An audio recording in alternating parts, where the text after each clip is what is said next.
looking for answers after a deadly defect. Correct. The Yes or no will work. A hearing on the Hill to see why people had to die before GM recalled cars with faulty ignition switches. A governor rejects a bill to restrict abortion despite support from both sides of the political aisle. Tonight, the pro-life pushback. And we're just weeks away from two recent popes becoming saints. We're in Rome, where they're preparing for a solemn ceremony drawing millions of pilgrims. Those stories and much more just ahead on EWTN News Nightly for Tuesday, April 1st, 2014.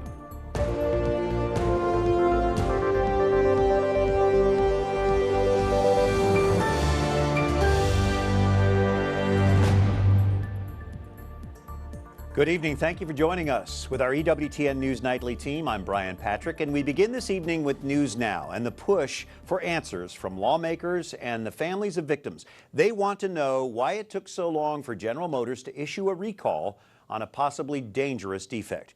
EWTN News Nightly's Jason Calvi is out at Capitol Hill tonight. Jason, you learned just how deeply these problems run. Brian, the defective Chevy Cobalt ignition switch is blamed for over a dozen deaths.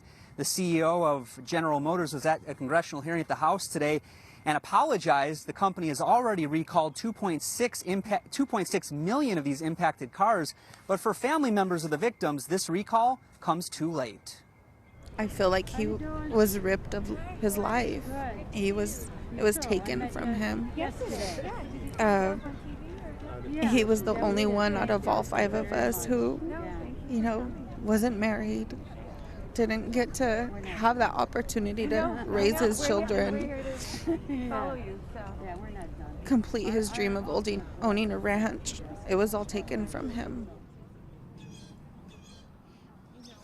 Monica Coronado remembers her 23-year-old brother Amador Cortinez. He died back in October while driving a Chevy Cobalt. The official Idaho State Police accident report didn't mention a car malfunction, but the family is linking Amador's death with the car. Families of victims spoke during a press conference today, and at a congressional hearing, representatives grilled the CEO of General Motors. GM continued to manufacture cars with these same ignition switches for the model years 2008 to 2011. Is that correct? yes. And between 2004 and 2014, no public notices were issued as a result of GM. Now, the company, the GM, General Motors CEO, says she doesn't know why it took so long for the company to announce the safety defect. They haven't hired a former attorney, a United States attorney, to look into the matter, investigate it internally. And the company has also started a new position, Vice President of Vehicle Safety, to handle these cases in the future. And Brian, tomorrow will be round two as the Senate gets their chance to grill the CEO of General Motors. All right, Jason Calvi on Capitol Hill tonight. Some of the other stories our EWTN News Nightly team has been covering in today's world. We were told of an ominous message from the pilot of Malaysian Air Flight 370, "All right, good night." But a new transcript reveals that wasn't what he said at all. The pilot actually said, "Good night, Malaysian 370, the standard sign-off when leaving a country's airspace.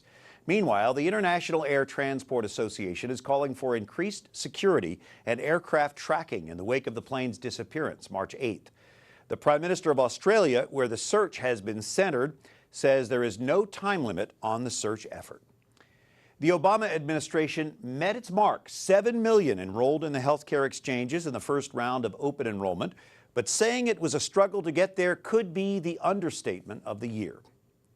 Don't be surprised. It was a bit frustrating. If you tried to sign up for yesterday's healthcare.gov enrollment deadline but couldn't. We had a little bit of a glitch trying to get in, and we finally got in, and then we started filling out the process, but the site froze up. The last official day of open enrollment was about like the first, plagued with problems. But if the website wasn't working for you yesterday, the administration will give you an extension. We want to make sure that nobody's cut out in the middle of trying to buy insurance. Despite the website problems, more than 6 million Americans have signed up for insurance under the new law. It's a start towards the 30 million they hope will sign up eventually. But it may be a struggle to ever get to that mark A new AP poll says support for the Affordable Care Act is only at 26%, with 43% opposed. But many people hope the law will not be repealed, saying they'd rather see lawmakers fix problems with it rather than scrap it altogether. We are joined now by healthcare policy expert James Capretta. He's a senior fellow at the Ethics and Public Policy Center, and he has experience in the White House in the Office of Management and Budget in healthcare. James, we're beyond the deadline now. The website crashed yesterday. There are a lot of other technical problems. Yet the administration claims success. They hit that 7 million mark. How do you see this? Well, I think they will say they hit their mark. 7 million is a lot of people, so they should be claiming some success there. But about 20% of the 7 million are likely to be people who won't continue to pay their premium. So you have to discount that 7 million by about 20%.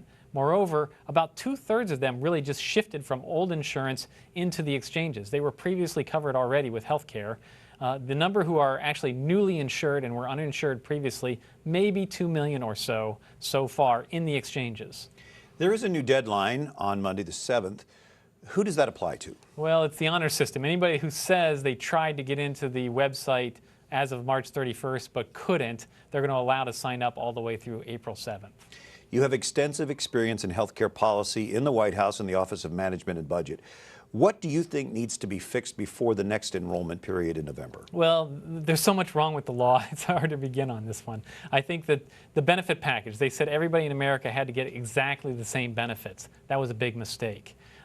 They also canceled a lot of people's plans. So there's millions of people that had previous coverage. They liked it and wanted to keep it. They've been pushed out of those plans despite what the president has said. They should allow those plans to reopen.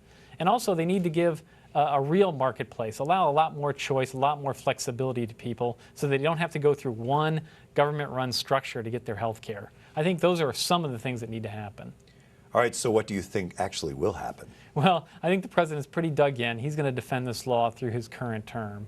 And so if there's going to be a change, it's going to require the public electing different kind of leadership both in 2014 and in 2016. This is the president's legacy policy. It's nicknamed Obamacare. What kind of legacy will this leave for Barack Obama, do you think?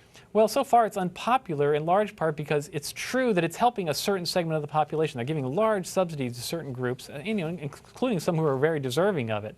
The problem is they said everybody else was also going to get their costs cut, and that's not true. They're redistributing a lot of resources from people that had good insurance to other people, and those people are unhappy about it.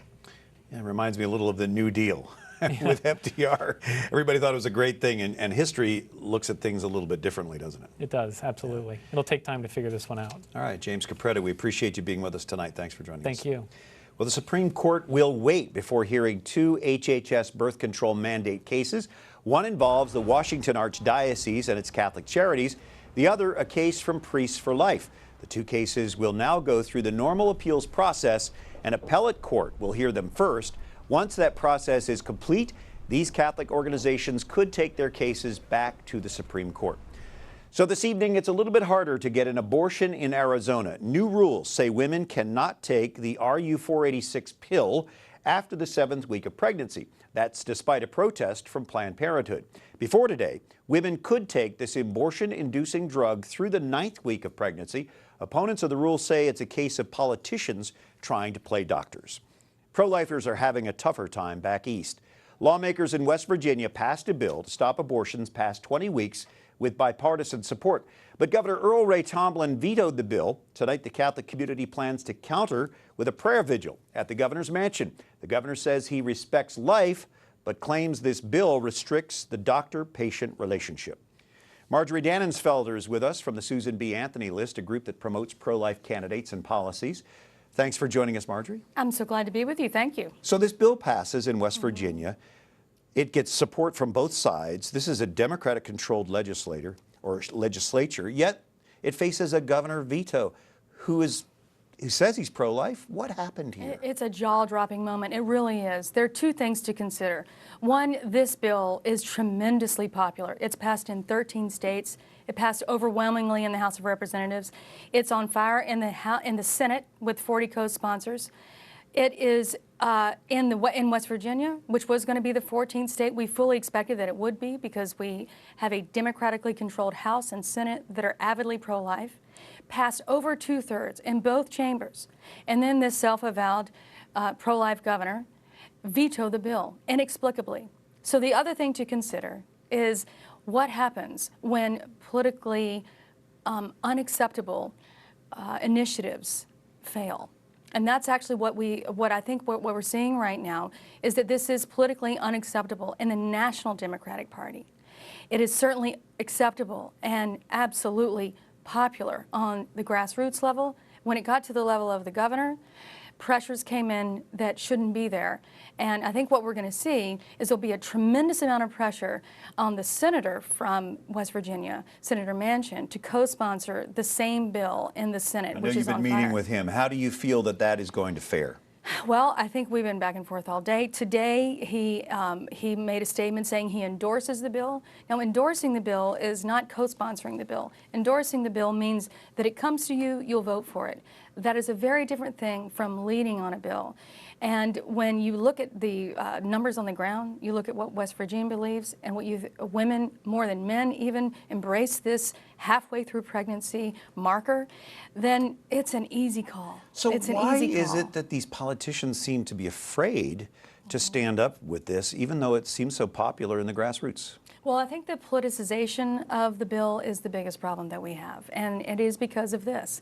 We've gone from talking about rape and incest, the 1% issues, to talking about something very real, a marker in the gestation of the life of the unborn child, a place where the child feels pain, a place where the child can hear the mother's voice. So that's that 20-week mark. That 20-week halfway through pregnancy, between 5 and 6 months. Let's draw the line there. Only politics could stop such a common sense, compassionate bill in its tracks, and that's what's happening.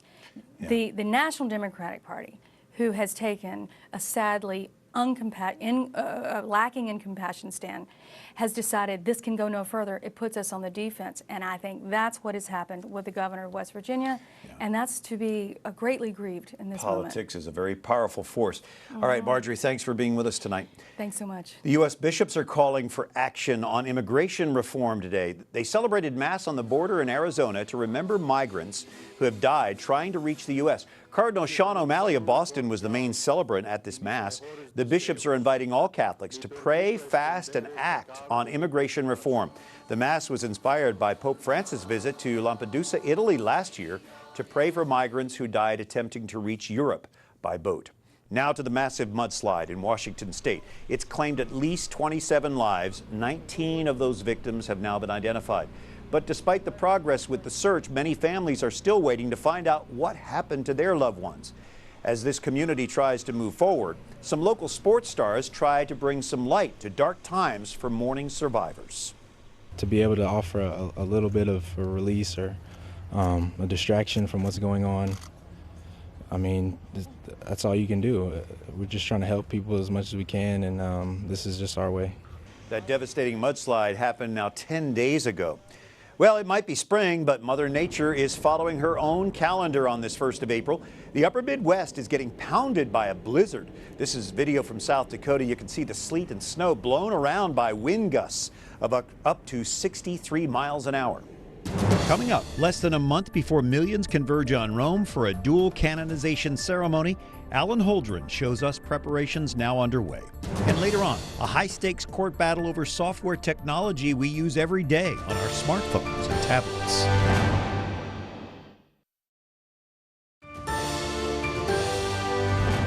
Welcome back to EWTN News Nightly. I'm Brian Patrick. John Paul II and John the 23rd will be canonized saints in less than 1 month.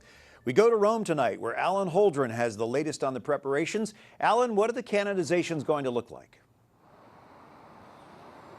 Time is ticking down here in Rome to these canonizations, Brian. We just heard from organizers this week. They told us what the program will be like for the canonization weekend.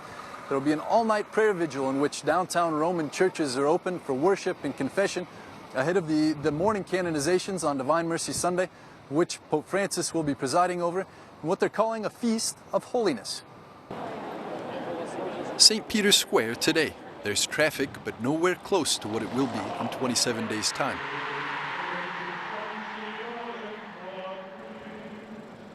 Scaffolding still up from TV stations covering President Obama's visit last week. Within weeks, media from around the world will be as numerous as Roman taxis. Security, now at a minimum. No measure will be spared for the more than 1 million people expected in Rome on April 27th. All for Mass, like this canonization from last year. This time, the celebration will be the holiness of 2 former popes. Organizers are hoping to engage not only those who know the legacy of the 2 soon-to-be saints, but especially those who don't. Young people are a privileged audience because they are those who have not historically met John the 23rd, and the very young probably hardly remember John Paul II. So it is very important, and we want young people themselves to be talking about these 2 giants of history, these 2 big saints, especially to understand why they are saints, about the secret to a successful, truly happy life. Because a saint is a man who has lived happily and his existence is blessed. In modo felice e beato la sua esistenza. Worth noting, Brian, is that these canonizations are going to be absolutely free. There are no tickets necessary. The Vatican press office is telling everyone and anyone to come here to Rome for these, saying there's room for everyone. And we should also be open to some surprises. There's talk that Benedict XVI might also be present for this canonization of his great friend, John Paul II. All right, Alan Holdren, I look forward to working with you shoulder to shoulder in about 3 weeks from now as we cover the canonizations from Rome. And tourists and pilgrims are already pouring into St. Peter's Basilica this spring, many climbing to its majestic dome. But one visitor pulled a rather unusual stunt. An Italian man descended the dome with rope and set up camp there. According to Italian media, he was protesting economic problems in Italy. You can see a banner that he took with him.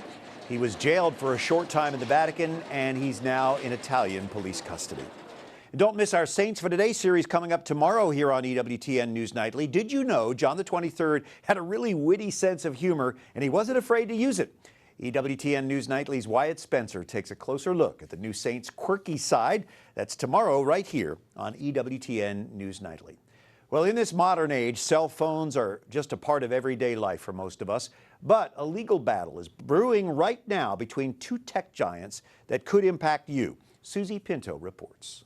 Jury selection began this week in the latest legal battle between the fiercest rivals in the world of smartphones, Apple and Samsung, accusing each other once again of ripping off designs and features. Dozens of attorneys gathered in U.S. District Court in San Jose, California, for the latest legal skirmish. Apple has been saying for years that Samsung and prior to that Google Androids were stealing their ideas. And before he passed away, Steve Jobs said he would have thermonuclear war to get his patents and his ideas protected. In the current case, Apple claims Samsung stole a slide to unlock function, as well as a tap from search feature that allows a telephone number that's found on the web to function on the phone. Samsung claims Apple stole technology that speeds up sending and receiving data. Mark McKenna, a law professor at Notre Dame, says the current state of the patent process is partly at issue. If the patents are given very broad scope, and they're, and some of these patents strike me as being quite broad, it'll be more difficult for anybody to invent around them to create new features that don't infringe. Apple is seeking a $40 royalty for each device running software allegedly conceived by Apple. That could cost Samsung $2 billion. If Apple loses the litigation, its legal costs are expected to be about $6 million. Experts say those fees could be passed on to consumers. Susie Pinto, EWTN News Nightly. All right, thank you, Susie. Very interesting case. Up next, we'll update you on election results in Turkey and what they mean for the future of democracy in that nation.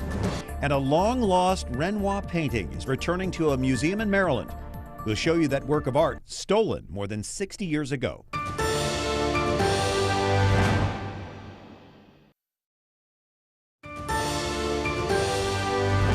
You're watching EWTN News Nightly for Tuesday, April 1st.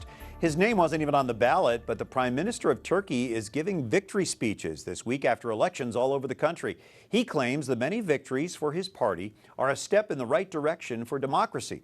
Others strongly disagree. Wyatt Spencer is here with more. Brian, there are a lot of concerns about the recent elections and with politics in general in Turkey. The Prime Minister Recep Tayyip Erdogan has held his position for over a decade, but he's faced accusations of corruption in his government and during certain periods shut down social media websites and YouTube for political purposes, as he did earlier this month. Some analysts predict the next 6 months could be worse. We are going to see more repression. We're going to see more crackdown on the media and possibly even on the legitimate opposition. Former ambassador to Turkey James Jeffrey had some words of warning this week to a group at the Washington Institute for Near East Policy. He and analyst Soner Kapte discussed Sunday's elections, a victory for Erdogan's party, the AKP. Our people will tell the truth above anything else. And beyond what's talked about in the public squares, what will be decisive is what the people will say. Decisive for some, but also divisive. Analysts say politically the country is polarized for and against Erdogan. He casts his opponents as people are going after him, and so it becomes justified for him to cut down opposition before they can go after him. And somehow his supporters buy into this because they see the same perception, have the same perception that he does, that his opponents are about to undermine him, and therefore any methods to undermine the opposition are valid and justified. For better or worse, his authoritarian strategy seems to be working. In August, Erdogan could run for the presidency, a largely figurehead role, but one that could cement his leadership status. As long as he doesn't try to go after the core democratic rules of the road, I think we're going to have to live with a lot of the other things he does. The other big factor here is the economy. Turkey's economy has been growing the last decade, but some are concerned the curbing of freedoms cuts down on people wanting to invest. But Brian, compared to lots of its neighbors, Turkey is still a very stable country. An interesting example of stability. Thanks, Wyatt. Sure. Well, an archbishop is crying mea culpa after buying a 6,400 square foot mansion in an exclusive Atlanta neighborhood. Some say the money should have gone to poor parishes. Archbishop Wilton Gregory says he hadn't looked at how the project would impact his perceived integrity and pastoral credibility. And now on to a mystery that's been solved more than 60 years after it was stolen. A tiny Renoir painting has been returned to a Baltimore museum. The work from 1879 was painted on a napkin. It was stolen in 1951 and resurfaced in 2012 when a woman who says she bought it for $7 at a flea market put it up for auction. That auction was stopped and a court awarded ownership back to the museum. The painting is now the centerpiece of a new exhibition called The Renoir Returns. Navajo families living on a national park land in Arizona are trying to hang on to their culture, but that is slipping away. We talked to one family struggling with giving up that deep connection to their land. Stella Peshlaki-Smith has walked these grounds for 89 years. It's the same place her ancestors once lived, but she may be the last Navajo to live here. When my mom passes on, we're not allowed to live here, but today we're fighting to remain on the Park Service because this is our mother and this is our ancestral land. The land in northern Arizona became part of the Wapaki National Monument decades ago. In 1864, Navajos living here were forcibly removed in what's known as the Long Walk. But Smith's family returned, and in 1924, just a month before the U.S. government declared the land a national park, Smith was born. Even though our elders have gone away, I still want to see the fulfillment of the return of the Navajo, the return of the people back to this land. The U.S. Park Service says the significance of the land goes beyond one tribe, one family. It's an important land for a lot of different people, and moreover, as a unit of the National Park System, it actually belongs to everyone, and that would include the Peshlaki family. When Smith dies, her residency permit dies too, which is why her family hopes Congress will see their home as a monument within a monument and give them permanent land rights. It's not good for me to move anywhere else because this is my ancestral land and I'm safe here, and this is where we do our traditional ways of life. A tradition Smith has clung to all these years, even the language. Everything that's here, she says, belongs to her people, a legacy she wants to preserve. And it's beautiful land, and in the Navajo culture, that is a very intricate part of that culture. Well, finally tonight, we're getting our first glimpse of the favorite little royal since his christening. Here's Britain's Duke and Duchess of Cambridge with their son. You can also see the royal family's dog in the picture. Prince George is now 8 months old. Well, thank you so much for joining us tonight. You can like us on Facebook, follow us on Twitter, and of course catch our news again on EWTN's YouTube page. For all of us here at EWTN News Nightly, I'm Brian Patrick. Good night and God bless you.